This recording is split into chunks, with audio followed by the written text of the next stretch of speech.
할렐루야! 모든 성도들을 주님의 이름으로 축복합니다. 9월 18일 주일입니다. 주일의 은혜와 평강이 우리 모든 성도들에게 함께 하시기를 축복합니다. 오늘 우리에게 주신 하나님의 말씀 사무엘하 1장 17절에서 27절의 말씀을 가지고 다윗의 애가라는 제목으로 함께 말씀을 나누고자 합니다. 다윗은 우리 어제의 말씀에서 우리가 기억하는 것처럼 아멜렉 청년의 보고를 받습니다. 그것은 다름 아닌 사울과 요나단의 죽음에 대한 것이었죠. 그것에 대해서 다윗은 큰 슬픔을 느끼게 됩니다. 비록 자신을 죽이려 했던 사울 왕이지만 이스라엘의 왕이었고 또 하나님이 기름 부어 세우신 왕이었기 때문에 그를 잃은 슬픔, 또 그가 사랑했던 우리 형제와 같은 요나단의 그 상실은 말할 수 없는 큰 고통이었죠. 그로 인해서 오늘 다윗은 슬픔의 노래를 부르고 있습니다. 우리 17절, 18절을 같이 읽겠습니다. 다윗이 이 슬픈 노래로 사울과 그의 아들 요나단을 조상하고 명령하여 그것을 유다 족속에게 가르치라 하였으니 곧 활 노래라. 야살의 책에 기록되었을 때. 아멘. 17절을 보게 되면 다윗이 슬픈 노래로 라고 말씀하고 있습니다. 여기서 슬픈 노래는 키나라고 하는 히브리어인데요, 장례식에서 부르는 슬픈 노래, 장송시, 애가를 말합니다. 다윗의 슬픔을 담은 노래이죠. 이것은 사울과 그의 아들 요나단을 조상하고 라고 되어 있습니다. 이 조상한다는 말은 와예코넨이라는 성경의 언어인데요, 통곡하다라는 뜻을 가지고 있습니다. 큰 슬픔으로 통곡하다. 그리고 그의 슬픔을 혼자 갖지 않고 명령을 합니다. 백성들에게 명령을 하죠. 18절의 내용인데요, 이 슬픔의 노래를 유다 족속에게 가르치라. 그리고 그 노래의 내용이 뭐냐면 곧 활 노래라. 그래서 활이라고 하는 단어는 요나단을 상징하는 겁니다. 요나단은 용맹한 장수였는데 특별히 활을 잘 쏘는 명궁이었습니다. 용맹한 활을 잘 쏘는 요나단, 그를 향한 노래다.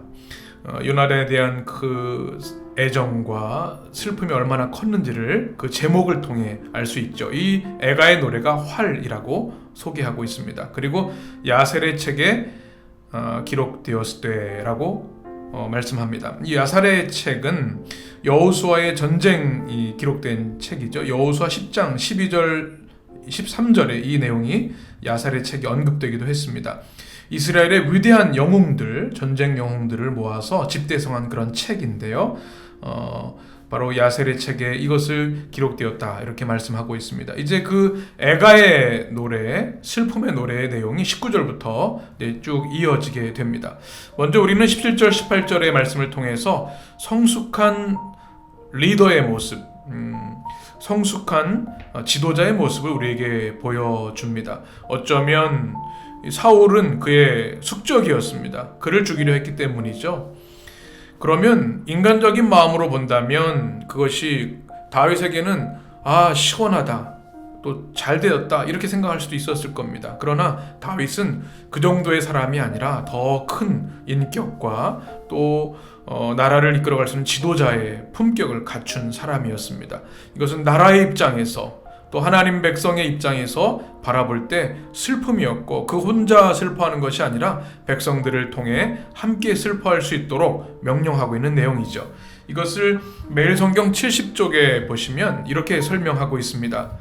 공동체를 이끌어가는 사람은 슬픔을 가르칠 줄 알아야 합니다. 다윗은 사울과 요나단의 죽음이 온 이스라엘이 함께 슬퍼해야 할 사건임을 알았습니다. 그래서 공동체의 슬픔을 억누르지 않고 도리어 애가를 가르쳐서 마음껏 슬퍼할 수 있는 장을 마련해 주었습니다. 다윗은 자기의 정치적 유불리를 따지며 백성의 슬픔까지 통제하려는 옹졸한 사람이 아니었습니다. 이 설명의 내용이 우리에게 큰 도전을 줍니다. 우리는 슬픔을 억누르는 데 익숙한 그런 문화 속에 있는데요, 사실은 슬픔을 잘 표현하는 것이 굉장히 중요합니다.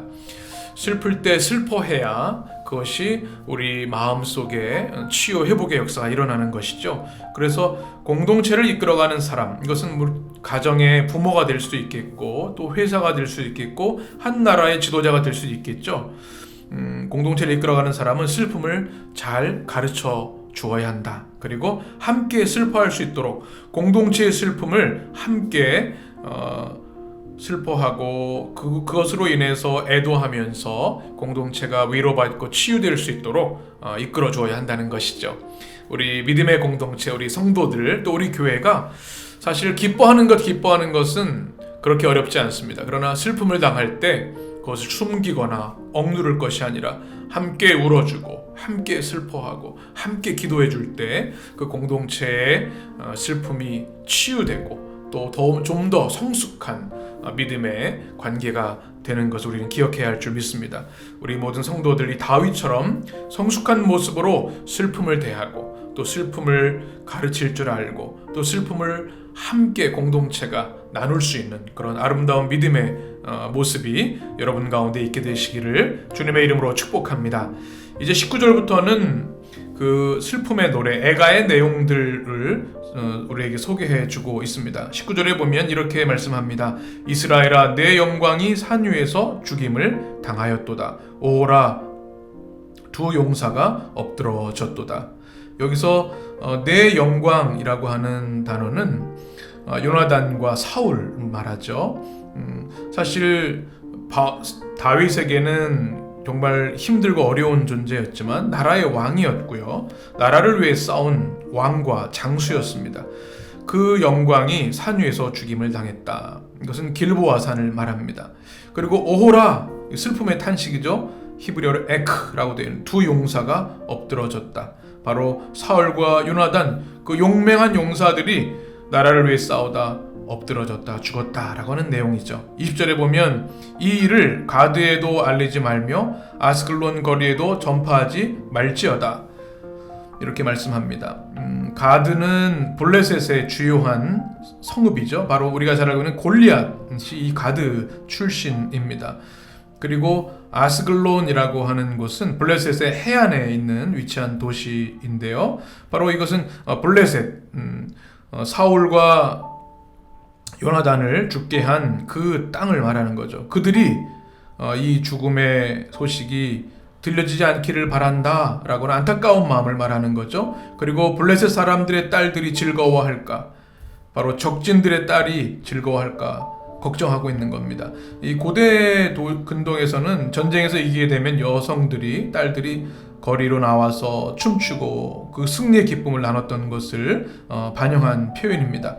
또 할례 받지 못한 자들의 딸들, 이것도 마찬가지입니다. 언약 백성, 택함받은 이스라엘 백성이 아니라 이방의 백성, 이 블레셋 딸들이 승리의 계가를 부르는 것 안타깝도다, 이렇게 말씀하고 있는 거죠. 그래서 21절에 보면 좀 더 적극적으로 이렇게 말합니다. 길보아 산들아, 너희 위에 이슬과 비가 내리지 아니하며 재물 낼 밭도 없을지어다. 이렇게 말씀하고 있죠.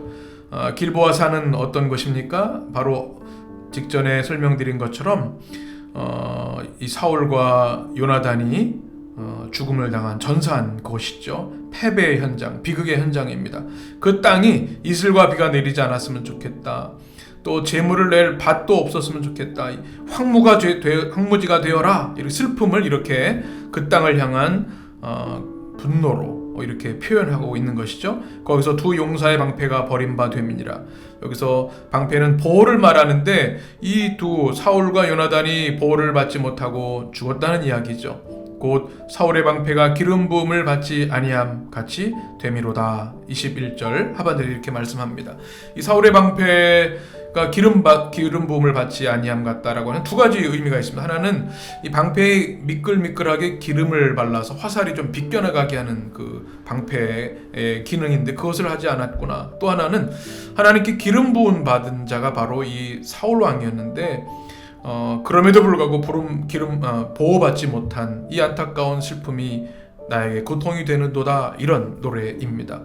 얼마나 다윗이 이 두 사람의 죽음을 애도하고 있는지를 보여주는 그런 말씀들입니다.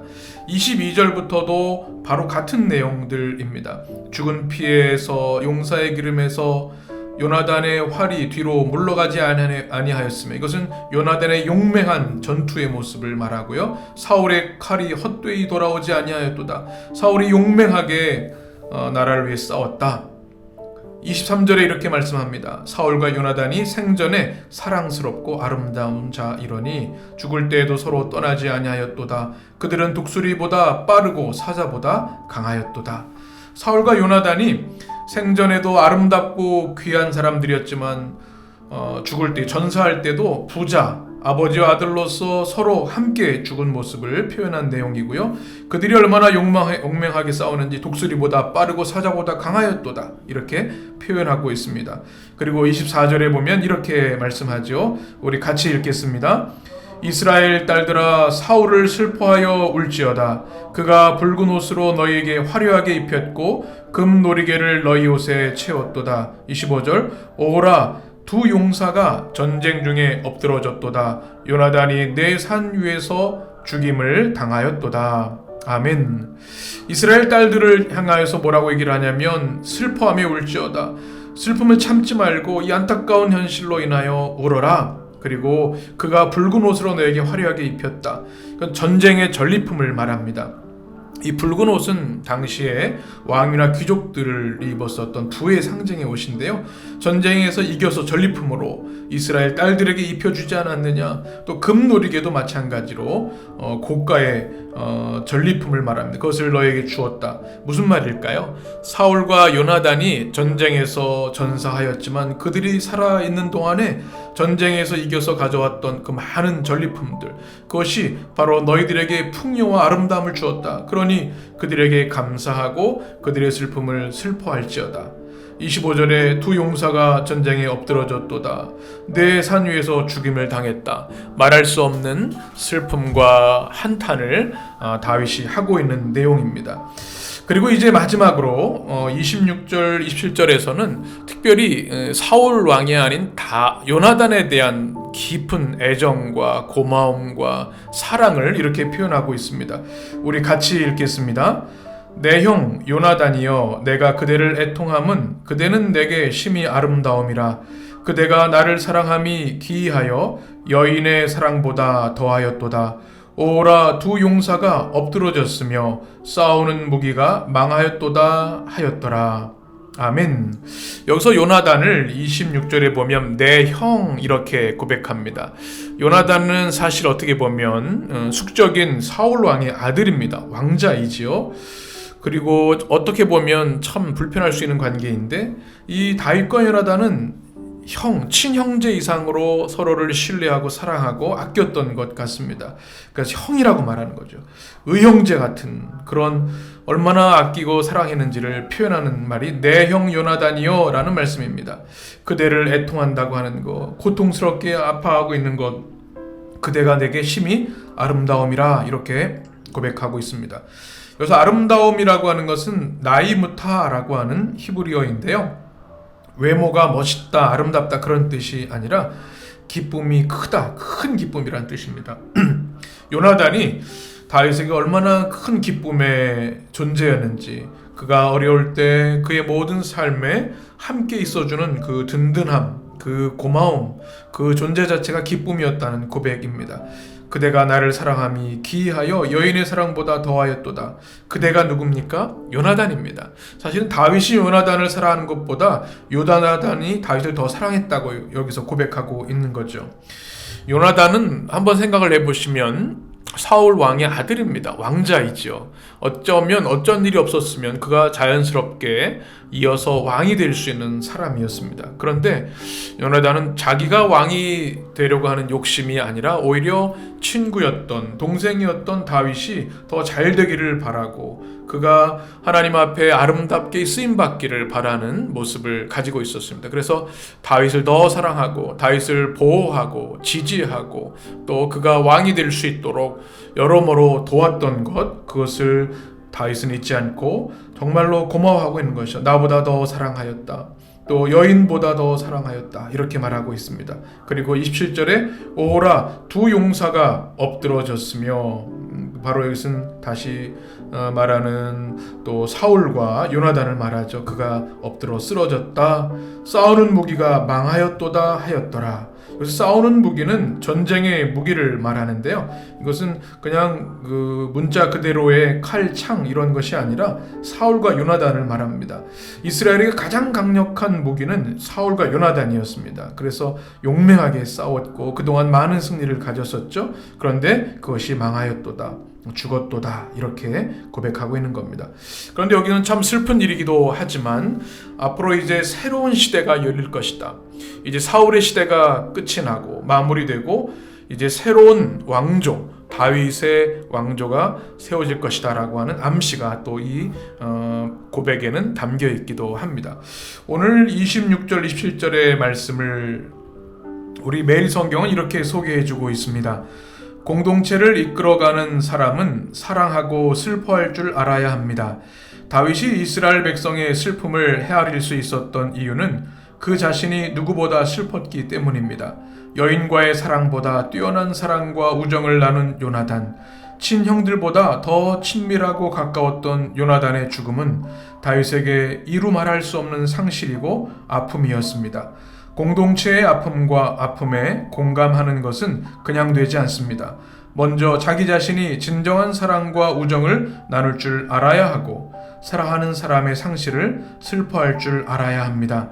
가까운 사람들과 마음을 나눌 수 있어야 공동체의 마음도 헤아릴 수 있습니다. 바로 다윗에 대한 그 신앙격을 다시 한번 이 책에서 소개해주고 있습니다. 사람에게 가장 중요한 것은 공감 능력이라고 할 수 있을 것 같습니다. 두 사람과의 관계에 있어서도 사랑하는 감정, 슬퍼하는 것 감정이 서로 통하고 공감이 되어야 진정한 사랑의 관계가 이루어지겠죠. 공동체도 마찬가지입니다. 가정도 그렇고 교회도 그렇고 한 나라도 마찬가지입니다. 함께 슬퍼하고 함께 사랑할 수 있는 그 마음의 헤아림이 우리 인격에 있어서 가장 중요한 요소라고 생각이 됩니다. 특별히 우리 예수님을 믿는 우리 크리스찬들은 더욱 그러합니다. 우린 십자가를 볼 때 가슴에 통증이 오지요. 그와 함께 사랑의 눈물을 흘리게 됩니다. 왜 그렇습니까? 우리를 위해 죽으신 그 주님의 십자가의 사랑이 우리에게 공감되어지기 때문에 그 말할 수 없는 사랑, 그 말할 수 없는 고통을 우리가 다 느낄 수 있기 때문에 우리는 그 십자가를 볼 때마다 십자가를 우리 고백할 때마다 감사의 눈물이 또 찬양이 나오게 되는 것이죠. 오늘 다윗의 애가를 통해서 다윗의 깊은 신앙의 인격을 생각하게 됩니다. 자신의 숙적이었지만, 자신을 죽이려는 원수였지만 그의 죽음 앞에서 하나님이 기름부어 세우신 왕을 존중하고 그의 슬픔을 혼자 슬퍼하는 것이 아니라 우리 모든 공동체가 함께 애가를 부를 수 있도록 한 그의 깊은 인격, 영성을 우리가 마음에 새기게 됩니다. 오히려 사울왕의 죽음을 비관하고 억누르고 슬퍼할 틈조차 안 줄 수도 있었을 텐데 다윗은 공동체가 함께 슬퍼하도록 명령하여서 애가를 부르게 하였습니다. 이 성숙한 믿음의 자세가 저와 여러분에게도 있었으면 좋겠습니다. 함께 아파하고 함께 사랑하고 함께 기뻐할 수 있는 거룩한 성령의 공감이 여러분 가운데 있어서 많은 이들을 치유하고 또 하나님의 사랑으로 이끌어갈 수 있는 우리 모든 백성들, 우리 성도들이 되었으면 좋겠습니다. 또 한 주를 살아갑니다. 성령께서 여러분과 동행하시고 말씀의 감동으로 이 한 주간도 승리하게 하실 줄 믿습니다. 함께 기도하겠습니다.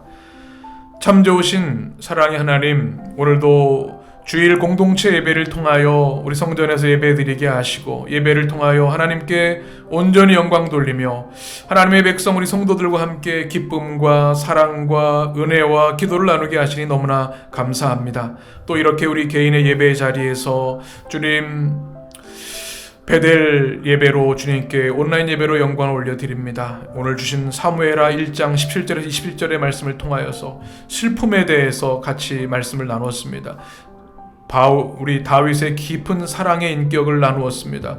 오 주님, 우리에게 다윗의 깊은 사랑, 존중, 또 영성, 성숙한 지도자의 모습을 배울 수 있는 믿음을 주시옵소서. 또한 다윗과 요나단과 같은 그 아름다운 믿음의 교제가 우리 가운데 있어서 우리의 모습을 통하여 하나님을 높이고 많은 이들에게 주님의 사랑을 전할 수 있는 주의 성도들 되도록 역사하여 주옵소서. 우리 해림의 모든 성도들을 축복하시고 우리 믿음의 가정들을 주의 은혜로 품어 주옵소서.